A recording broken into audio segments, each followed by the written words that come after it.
Welcome to our channel. Today we how to use WhatsApp on iPad. Pro tips step by step clearly.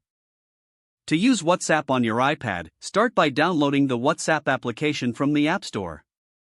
Since WhatsApp does not have a dedicated iPad app, you will need to use WhatsApp Web instead. Open Safari or your preferred internet browser on your iPad. In the address bar, type in web.whatsapp.com and press enter. You will see a QR code on your screen. Now, grab your smartphone that has WhatsApp installed. Open the WhatsApp application on your smartphone. Tap on the three dots in the upper right corner if you are using an Android device. If you have an iPhone, go to the Settings tab at the bottom right. Select Linked Devices from the menu. Now tap on Link a Device, which will open the camera for scanning. Point your smartphone's camera at the QR code displayed on your iPad screen.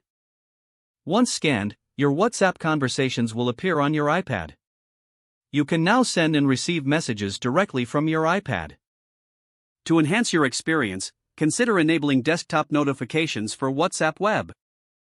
This will keep you updated on new messages even when you are not actively using the browser.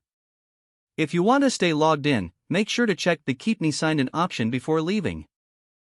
You can organize your chats, send photos, videos, and even voice messages just like on your phone. Make sure your smartphone remains connected to the internet to keep your WhatsApp Web active. If you encounter any issues, try refreshing the page or relinking your device. Explore the settings on WhatsApp Web to customize your notifications and appearance. Now you're ready to enjoy WhatsApp on your iPad with these pro tips.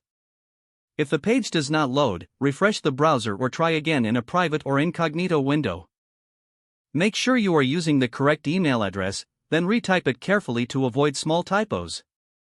If your password is not accepted, use the reset option and create a new strong password you can remember.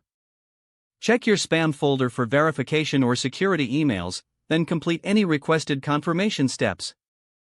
Enable two-factor authentication if available to improve account security and reduce unauthorized access risk. After signing in, review your profile details so your contact information and settings are accurate and current. Don't forget to like this video and subscribe to our channel for more step-by-step tech guides.